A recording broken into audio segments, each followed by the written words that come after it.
नमस्कार, स्वागत है आपका। आपके साथ में हूं अमित गर्ग शुक्ला। देश में कोरोना केसेस काफी बढ़े हैं, ऐसे में मास्क सबसे बड़ा हथियार है। हम आपसे बार बार अपील करते हैं कि आप मास्क जरूर पहनिए।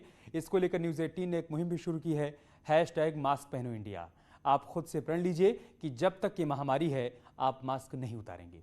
और अब बात करते हैं बड़ी खबर की। बड़ी खबर यह है कि जौनपुर में 2 बदमाश ढेर कर दिए गए हैं।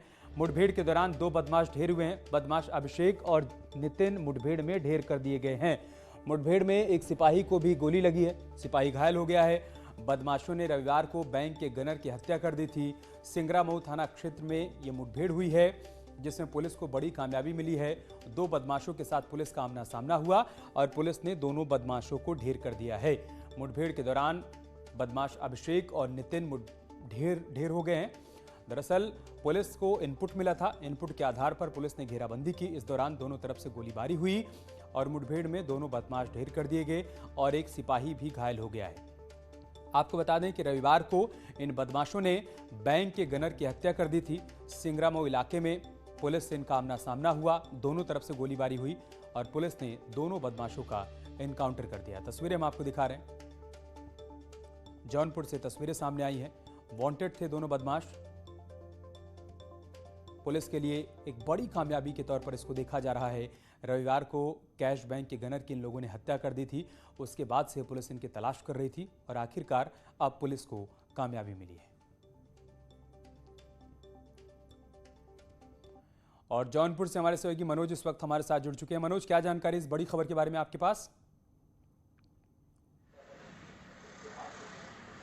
देखिए, मैं बता दूं जिस तरीके से कल जनपद जौनपुर के बक्सा थाना क्षेत्र के धनियामऊ में कल बाइक सवार 2 बदमाश जिस तरीके से ताबड़तोड़ फायरिंग करके जब एटीएम मशीन में जब कैश लोड किए जाने के लिए जब पहुंचे थे कर्मचारी, तो जो गनर थे बैंक के वो बाहर खड़े थे। बदमाश आते उन पर ताबड़तोड़ फायरिंग जोड़ देते हैं, जिसमें से एक गनर की जो है मौके पर ही मौत हो जाती है।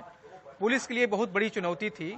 पुलिस लगातार उन लोगों की फॉलो कर रही थी कल से लगातार। आज बीती रात में पुलिस को लोकेशन मिला, जनपद जौनपुर के ही सिंगरामऊ थाना क्षेत्र के हाईवे रोड पर दोनों बदमाशों को पुलिस ने मार गिराया है।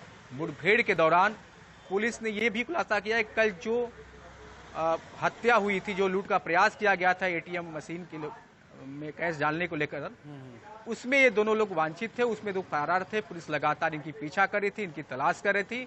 पुलिस को आज बड़ी सफलता मिली है जौनपुर पुलिस को, जिसमें से एसओजी टीम थी, थाने बदलापुर पुलिस और सिंगरामऊ पुलिस और बक्सा थाने की पुलिस के दौरान जो है ये मिलकर जो संयुक्त मुठभेड़ किया है, जिसमें पुलिस को भारी सफलता मिली है। इस दौरान पुलिस ने ऑटोमेटिक पिस्टल हो और तमंचा और भारी मात्रा में कारतूस और मोबाइल को भी बरामद कर लिया है। जी अमित, बहुत शुक्रिया आपका हमारे साथ जुड़ने के और जानकारी हम तक पहुंचाने के लिए।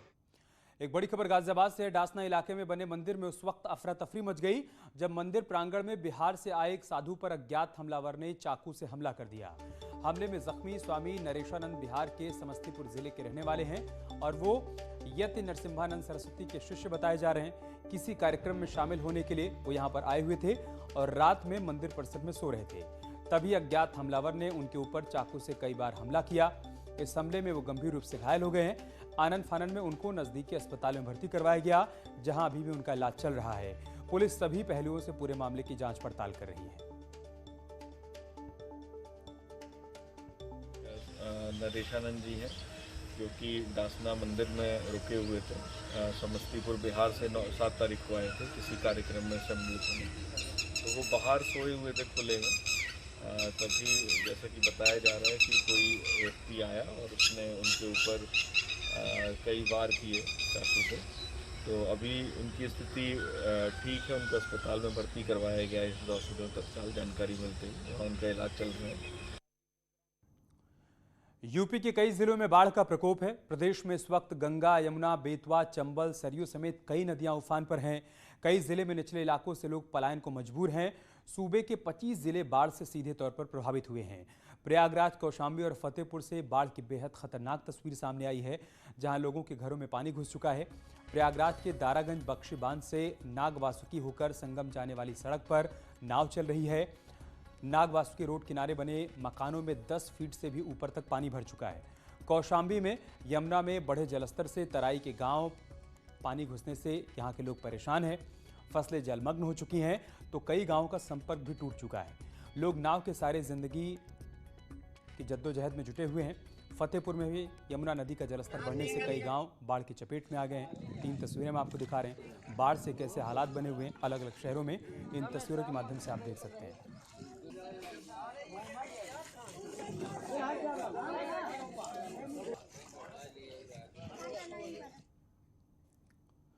हालात को देखते हुए सीएम योगी खुद ग्राउंड जीरो पर नजर बनाए हुए हैं। वो लगातार बाढ़ प्रभावित इलाकों का दौरा कर रहे हैं। सीएम योगी आज हमीरपुर जालौन के बाढ़ प्रभावित इलाकों का हवाई सर्वे करेंगे। यमुना और कालपी नदियों के उफान पर आने से बुंदेलखंड के जिलों में जनजीवन अस्त व्यस्त हो गया है। सीएम योगी बाढ़ राहत केंद्रों का जायजा भी लेंगे और बाढ़ प्रभावित लोगों से मुलाकात करेंगे, राहत सामग्री बांटेंगे। कल भी उन्होंने इटावा और औरैया के बाढ़ प्रभावित इलाकों का हवाई सर्वे किया था।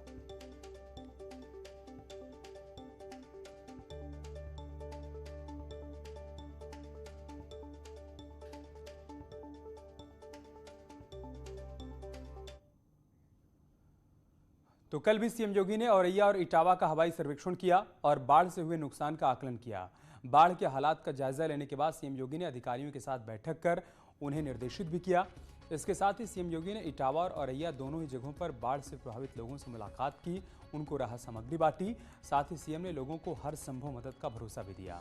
इस दौरान सीएम ने बताया कि हर गांव में नोडल अधिकारी की तैनाती की गई है। साथ ही बाढ़ पीड़ितों के लिए नावों और खाने की व्यवस्था भी कर दी गई है। हवाई सर्वेक्षण भी किया है। इसमें पर्याप्त मात्रा में नौकाओं की व्यवस्था की गई है। 68 नौकाएं उन गांवों में अब तक लगाई गई हैं। एसडीआरएफ और पीएसी की फ्लड यूनिट को भी वहां पर लगा करके न केवल हर एक गांव के लिए नोडल अधिकारी तैनात किए गए हैं, बल्कि वहाँ पे स्वच्छता की व्यवस्था, पेयजल की व्यवस्था और जरूरतमंदों को फूड पैकेट या राशन किट उपलब्ध कराने की व्यवस्था भी। राशन किट तो अलग अलग जिलों में कैसे हालात बने हुए हैं बताने के लिए हमारे सहयोगी भी हमारे साथ जुड़ चुके हैं। प्रयागराज से सर्वेश हमारे साथ हैं, वाराणसी से उपेंद्र हमारे साथ जुड़ चुके हैं, हापुड़ से विपिन हमारे साथ हैं और मिर्जापुर से सुमित हमारे साथ जुड़ चुके हैं। सर्वेश के पास जाऊं उससे पहले उपेंद्र, में शुरुआत आपसे करूंगा। कैसे हालात बने हुए हैं वाराणसी में? बिल्कुल अमित, मैं आपको बताऊं कि वाराणसी में चाहे वो घाट हो, चाहे घाट से सटे हुए इलाके हों, सब कुछ अब इस वक्त गंगा में जल समाधि ले चुका है। ये तस्वीर मैं आपको दिखा रहा हूं सामने 80 घाट की, जहां पर आपको 24 घंटे, कहते हैं कि 80 घाट कभी सोता नहीं है, लेकिन इस वक्त 80 घाट सन्नाटे में है, क्योंकि अब गंगा ने उसको अपनी जद में ले लिया है। गंगा के रुद्र रूप में पूरा का पूरा 80 घाट समा गया है। कुछ बड़े अपार्टमेंट्स सिर्फ आपको दिखाई दे रहे होंगे, बाकी पूरा 80 क्षेत्र इस वक्त गंगा में है। उससे सटा हुआ जहां पर कुछ लड़के हालांकि खतरे को मोल लेते हुए नहा रहे हैं, वो पूरा था तुलसी घाट। तुलसी घाट आप देखिए पूरा डूब गया है, चाहे वो गोस्वामी तुलसीदास जी का ऊपर बना हुआ है विद्यालय हो या नीचे घाट हो, सब कुछ डूब गया है। और ऐसे में हालात क्या होते हैं काशी में, जब गंगा अपने को सब ले लेती है, तो छतों में अंतिम संस्कार हो या पिंडदाह का कार्यक्रम हो। मैं तस्वीर कहूंगा कैमरा पर्सन से इस पेड़ के पीछे की दिखाएं, जहां पर ये जो है कुछ लोग पिंड संस्कार कर रहे हैं, किसी परिजन जो है मृत्यु के बाद संस्कार कर रहे हैं। आमतौर पर घाटों पर संस्कार होते हैं, लेकिन अब घरों में संस्कार करना पड़ रहा है। एक तस्वीर तो ये हुई। दूसरी तस्वीर मैं आपको दिखाने की कोशिश करता हूं कि यहां से जो दशाश्वमेध, मणिकर्णिका या जो दूसरे घाट है राजघाट तक, वहां की क्या हालात है, इसको समझने के लिए इस तस्वीर को देखना बहुत जरूरी है। ये तस्वीर देखिए, आपको कहीं ना ही दशाश्वमेध घाट नजर आ रहे होंगे, ना मणिकर्णिका, ना हरिचंद, कोई भी घाट नजर नहीं आ रहे होंगे। हरिचंद से लगा के सारे घाट इस वक्त। ठीक है उपेंद्र, मिर्जापुर से भी अपडेट लेते हैं। सुमित वहां से हमारे साथ हैं। सुमित, वहां पर कैसे हालात बने हुए हैं और बाढ़ प्रभावितों के लिए किस तरीके से वहां पर राहत अभियान चलाया जा रहा है?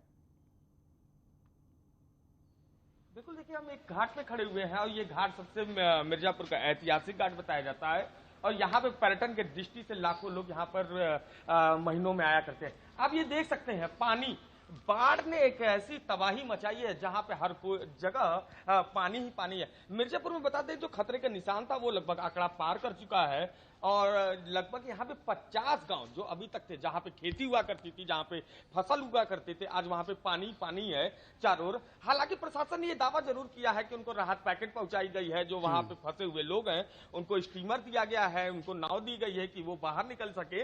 लेकिन कल भी हमने उस हालात का जायजा लिया था और आज भी हमने उस हालात का जायजा लिया है। आज भी लोग छत पे बैठ के, आप समझिए कि जो बाढ़ में फंसे हुए लोग हैं वो छत पे बैठे हैं। जो स्कूल जिसपे बनाया गया है राहत का पैकेज जिसपे बांटा जाना था, वो स्कूल में एक कर्मचारी लगाया गया है जहां पे वो बैठा हुआ है और वो कहता है कर्मचारी कि अभी इस तरह की कोई आपदा ही नहीं है जिससे लोगों को राहत पैकेट पहुंचाया जा सके। ये थोड़ी चिंता की बात है, ये चिंता की बात है। प्रयागराज से अपडेट लेते हैं। सर्वेश, प्रयागराज में एक बहुत बड़ा हिस्सा है जो कि गंगा के किनारे आता है, चाहे हम अल्लापुर की बात करें, सलोरी की बात करें, दारागंज की बात करें, बहुत बड़ी आबादी वहां पर है जो बाढ़ से प्रभावित होती है। उसके विस्थापन के लिए क्या इंतजाम है और कैसे हालात वहां पर आज हैं? देखिए अमित, मैं आपको बता दूं कि प्रयागराज में भी बाढ़ का कहर लगातार जारी है और अब तक जो बाढ़ राहत शिविर सक्रिय किए गए थे उनमें कल तक 9 बाढ़ राहत शिविर सक्रिय किए गए थे, जिनमें करीब 2500 लोग अभी तक वहां पर जा चुके हैं। मैं दिखाना चाहूंगा, इस वक्त मैं बक्सीबात पर मौजूद हूं। जैसे आपने कहा, दारागंज सलोरी का जो एरिया है, आप देख सकते हैं कि इन तमाम एरिया में कहां तक पानी भरा आया है और कल से भी लगातार जो है पानी का जो जलस्तर है लगातार गंगा यमुना नदियां उफान पर हैं और बढ़ रहा है। अभी भी इंक्रीजिंग ऑर्डर में ये दोनों नदियां चल रही हैं, तो खतरा अभी भी बना हुआ है। और हमारे साथ एनडीआरएफ की टीम यहाँ पर मौजूद है, इसके कमांडर दिनकर त्रिपाठी जी, उनसे हम बातचीत करेंगे। खुद आज फिर से वो टीम लेकर यहाँ पहुंचे हैं। आज फिर से किस तरह का अभियान चलेगा और किस तरह से जो लोग फंसे उनको निकाला जाएगा? सर बिल्कुल, हमारा एरिया है यहाँ पे जहाँ भी पानी भरा हुआ है, वहाँ पे कल लगभग 21 लोगों को हमने एवेक्यूएट किया था। और चलिए, अच्छी बात है कि वहाँ पर राहत अभियान चलाया जा रहा है। हम आपके पास आएंगे सर्वेश, उससे पहले चलते हैं विपिन के पास जो कि हापुड़ से हमारे साथ हैं। विपिन, वहाँ पर कैसे हालात है, जल्दी से बताइए। बारिश हो रही है उसके बाद में मैदानी जो इलाके हैं उनमें लोगों की मुसीबतें बढ़ गई हैं। हापुड़ के गढ़मुक्तेश्वर में जो खादर का इलाका है वो पूरी तरह से, जो जंगल है, खेत है किसानों के, वो पूरी तरह से जलमग्न हो गए हैं। हालांकि राहत की बात ये है अभी कि आबादी तक पानी नहीं पहुंचा है। प्रशासन ने राहत के तौर पर बाढ़ चौकियां जरूर बना दी है और अभी अगर गंगा का जलस्तर और बढ़ता है तो आबादी के लिए परेशानी होगी, शहरों से लोगों का संपर्क कट जाएगा। तो फसलें जो है, गन्ने की फसल है, धान की फसल है, पूरी तरह से खराब हो गई है और किसानों को नुकसान है। हर साल इस तरह की स्थिति यहाँ पर देखने को मिलती है। बहुत शुक्रिया आप सभी का हमारे साथ जुड़ने के लिए, तमाम जानकारी हम तक पहुंचाने के लिए। एक छोटा सा ब्रेक, बहुत जल्द होगी वापसी।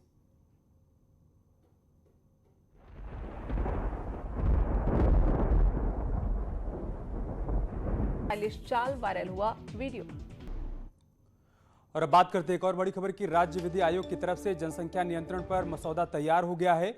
आयोग के अध्यक्ष आदित्य मित्तल सीएम को प्रस्ताव सौंपेंगे। 2 से ज्यादा बच्चों के माता पिता की स्थानीय निकाय चुनाव नहीं लड़ने की सिफारिश की गई है। सरकारी सुविधाओं से वंचित रखने की सिफारिश भी की गई है। वन चाइल्ड पॉलिसी को प्रोत्साहन देने पर भी इस मसौदे में जोर दिया गया है।